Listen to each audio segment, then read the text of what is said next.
Lénon Sonia, gérante de la société coopérative Feifei, en abrégé Socofei, spécialisée dans la transformation des produits vivriers, est la super lauréate de la 3e édition du prix Pierre Castel. C'est au cours d'une cérémonie, le 2 octobre dernier à Abidjan, qu'elle a reçu son chèque de 10 millions de francs CFA des mains de Francis Batista, directeur général de la société de limonaderie et de brasserie d'Afrique, Solibra.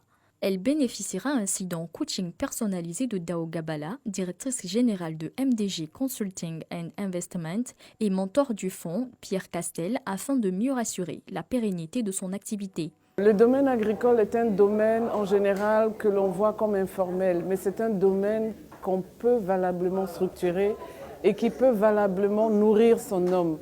Et à travers le fonds Pierre Castel, on l'a vu à travers mon mentorat, ce que je fais, c'est d'aider les lauréats et d'aider les finalistes à mieux structurer leurs projets et à faire de ces projets et de ces visions quelque chose qui leur permette de vivre décemment et même très bien, mais aussi de contribuer à impacter la vie des citoyens.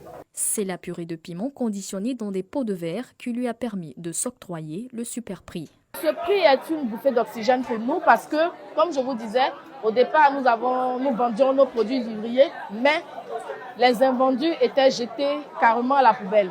Et aujourd'hui, la dotation que nous avons eue, qui est de 10 millions, servira à acquérir une unité de transformation. Voilà. Et avec cette unité de transformation, on n'aura plus de problème de produits invendus.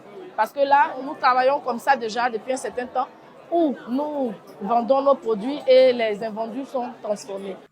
La gérante de Socofei n'est pas plus que jamais motivée par ce prix, qui est le couronnement de son acharnement au travail. Nous aurons un coaching avec Mme Dao Gabala et nous croyons qu'avec ce coaching-là, nous allons avoir une bonne visibilité du fonctionnement de notre entreprise et nous allons aussi avoir beaucoup de débouchés, nous le savons. Parce qu'aujourd'hui, elle a dit au panel, quand tu es bien formé, voilà, il n'y a pas de raison que tu ne réussisses pas. Jean-Philippe Agoussi, directeur général d'Ivoire Agro Forever Consulting, arrivé en 2e position, a reçu un chèque de près de 3 275 000 francs CFA et bénéficiera d'un coaching de l'Institut européen de coopération et de développement.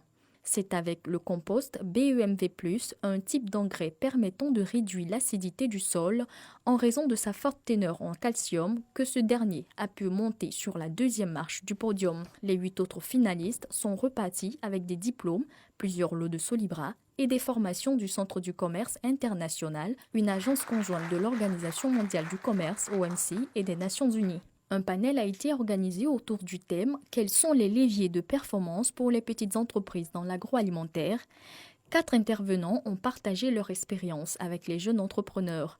À l'occasion, Francis Batista, directeur général de Solibra, a exhorté les jeunes entrepreneurs à s'inspirer de Pierre Castel, président fondateur du groupe Castel, avec sa passion pour le travail. Cette année, malgré la crise sanitaire liée à la Covid-19, le fonds et Solibra ont tenu à soutenir la dynamique entrepreneuriale des jeunes Ivoiriens dont les activités ont été fortement impactées. Les jeunes sont très intéressés parce qu'aujourd'hui, quand on regarde les candidatures qui affluent pour ces fonds-là, véritablement, on est très content de voir le sérieux que les candidats mettent dans leur participation pour gagner ce concours. Le prix Pierre Castel, une initiative du fonds Pierre Castel, a pour but de soutenir des actions en faveur d'initiatives agricoles et agroalimentaires et d'appuyer les démarches entrepreneuriales portées par des jeunes en France et surtout en Afrique. Par l'instauration du prix, le président fondateur du groupe Castel souhaite renforcer son engagement au service du développement de l'Afrique et ses liens de solidarité et d'échange avec la France.